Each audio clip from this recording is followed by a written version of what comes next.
Hello, welcome, Devil Sniper here, episode number 33, season number 4 in our career mode with West Ham United. As you can see, we are travelling to St James's Park to take on Newcastle United.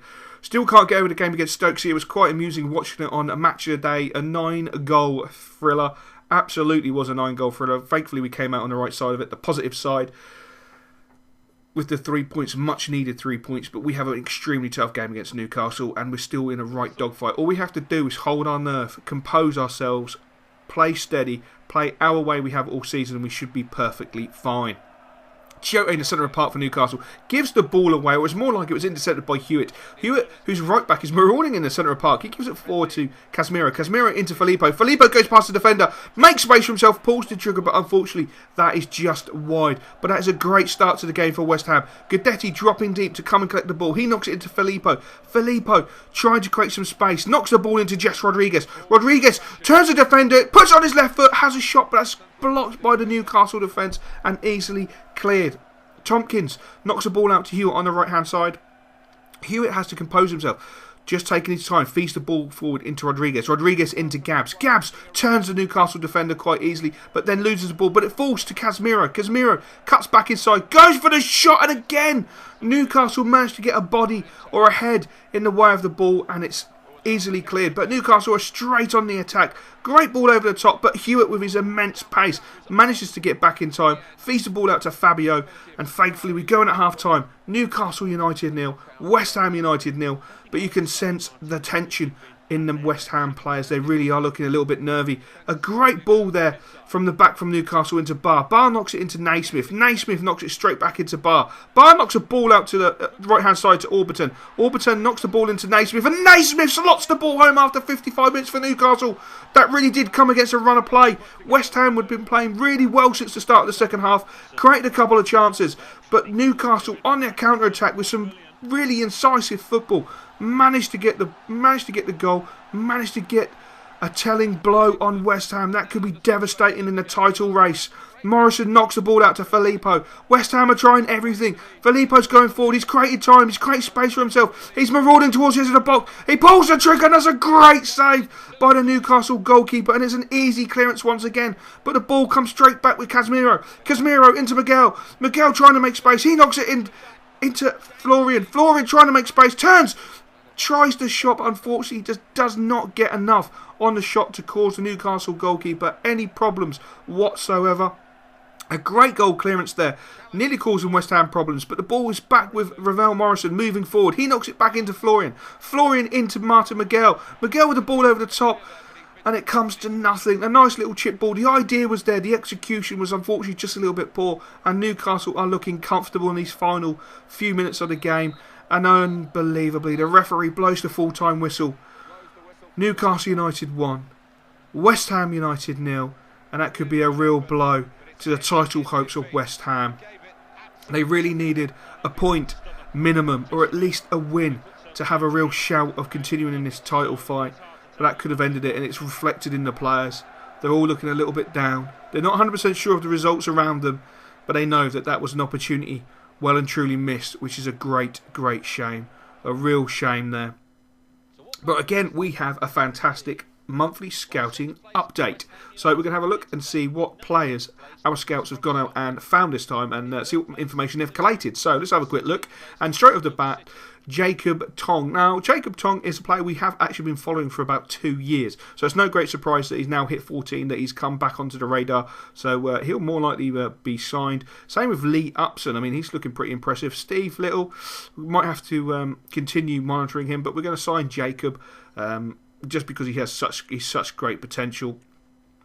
And we'll probably continue to monitor Little, to be honest, and Upson and Smith, just to see how they fare in sort of the coming weeks, coming months, because early reports is that Upson's quite a decent player, but nonetheless, we have a home game against West Bromwich Albion, and we really, really, really need to dig deep, dig immensely deep, dig out a result. As you can see, West Brom have had some good results. They beat City, which is no easy game. But we pick up the ball with Zaha. Zaha trying to create space for himself, knocks the ball through to Adrian, but unfortunately the ball just was not good enough, and West Brom clear it with utter ease.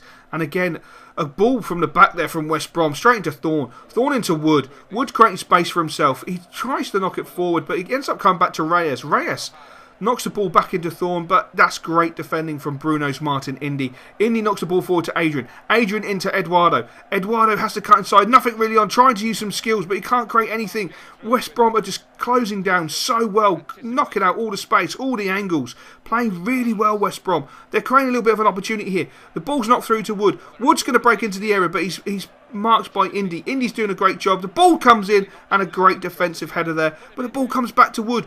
Wood knocks the ball inside, but again, it's great defending there by West Ham. They really have to defend stoutly in this first half. Been really up against it. West Brom are playing what I would call negative football, just closing down all the angles, not allowing West Ham any time nor space, which as much as negative is also good. So half-time scorers, West Ham 0, West Brom 0. We join it with West Ham having a corner. The ball comes in. Great defensive header once again, but it comes to Gabs. Gabs tried to make the angle to pull a trigger, but it was closed down so quickly by West Bromwich Albion, and they've been doing that all game, and they now look to be hitting us on their counter-attack. A great ball through, fed to Long, but Nathaniel Klein is there. He has a bit of time. He knocks the ball into Stefan. That was a risky ball to knock it into Stefan there. Across the face of the goal was always risky, but the ball comes into Rocker. Rocker turns inside, gives the ball to Eduardo. Eduardo into Diarmi. Diarmi into Zaha. West Ham getting a bit of steam here. A poor shot there by Zaha. The ricochet came to Adrian. Tried to flick it over to Gabs, but he's just not tall enough. It comes back to Zaha. Zaha pulls the trigger, and it's just over the bar. Unbelievable. It literally just over the bar, making up for his earlier poor effort. A ridiculous attempt at a shot. West Brom with a goal kick, knocking the ball long. Stefan going out with a great header. It comes down to Zaha, but Zaha is easily dispossessed. But he regains the ball and Eduardo picks it up. He tries to knock it forward, and that's a sloppy pass. Really uncharacteristic play here by West Ham. Must say it's quite woeful. But Adrian has the ball on the left-hand side. He knocks it into Gabs. Gabs trying to create space. He knocks it into Zaha. Zaha goes for the shot, and it's deflected. Unbelievable. It looked like it hit a West Ham player on the way through. No, the referee has awarded the corner kick. It must have come off a West Brom player. We can't see from the replay. The ball comes in. Poor attacking header there from West Ham. It's great play by West Bromwich Albion, and they're catching us on the counter-attack. Kane's on the right-hand side. He's moving forward. He's being closed down now by Nathaniel Klein. Nathaniel Klein cuts the angle off, but a nice ball into the middle. But Nathaniel Klein read it with ease and knocks the ball out to Martin's Indy. The referee blows a full-time whistle, and again, that's a really disappointing result. West Ham United at home, 0. West Bromwich Albion, 0. And that might do some severe damage to the title hopes of West Ham United. Unbelievable. Not good. But let's go back to the office, because I have an email that everyone may want to see. Unbelievably, the FA have approached me. My only thought is, where's the job offer from Italy? Where's the Italian job offer? I was offered the Italian job. The rumours from my agent, you're going to get the Italian job. But no, the English FA have approached me. Will I take the England job, or will I wait for Italy? Do we really need to ask that question? Of course I'm going to take the England job. Not only have we reached the Champions Cup final, not only have we won 2 FA Cups, a Capital One Cup, and we're still in with some form of shout of winning the Barclays Premier League.